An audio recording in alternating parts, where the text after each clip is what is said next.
Teman-teman yang disayangi Tuhan, dengerin deh. Saya mau kutipin kata-kata indah pengkhotbah.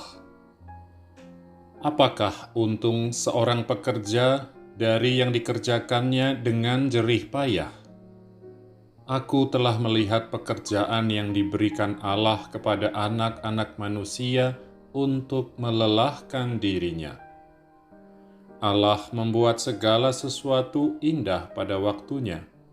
Bahkan Ia memberikan kekekalan dalam hati mereka. Tetapi manusia tidak dapat menyelami pekerjaan yang dilakukan Allah dari awal sampai akhir. Teman-teman yang terberkati, bagus ya? Dan menurut saya emang wise banget. Kenapa wise? Karena menurut saya dia memahami bahwa Tuhan Allah kita itu nggak terpahami. Selain contoh yang dia kasih dan banyak contoh lain dalam hidup kita, Lukas juga cerita satu contoh. Ketika Yesus tanya kepada murid-muridnya tentang siapa dia, mereka nggak ngerti maksud sesungguhnya Yesus. Waktu Petrus jawab, "Engkaulah Kristus dari Allah," juga sebenarnya dia nggak ngerti apa yang dia omongin.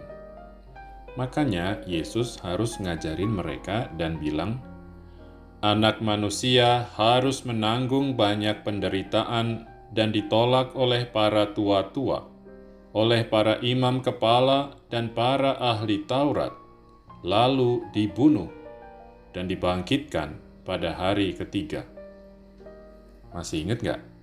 Kalau di Injil Matius, habis itu Petrus langsung menegur Yesus. Dan akhirnya Yesus pun harus balik berkata, "Enyahlah iblis." Teman sahabat Yesus, kita emang dikasih akal budi, makanya bisa mikir banyak hal. Dan harus diakui hasil pemikiran manusia itu luar biasa. Lihat aja kayak apa majunya teknologi sekarang ini. Kita juga diberi kehendak bebas, jadi bisa menghendaki apa aja tanpa perlu dipaksa-paksa.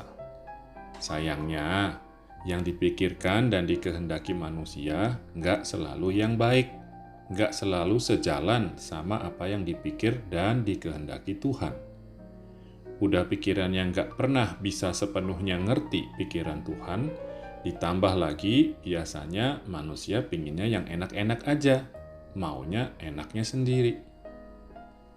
Teman-teman kekasih Allah, makanya Tuhan juga kasih yang namanya hati nurani. Ada yang bilang itu sama dengan suara hati. Kata orang itu suara Tuhan sendiri. Malahan kalau kata kitab suci itu hukum Tuhan sendiri.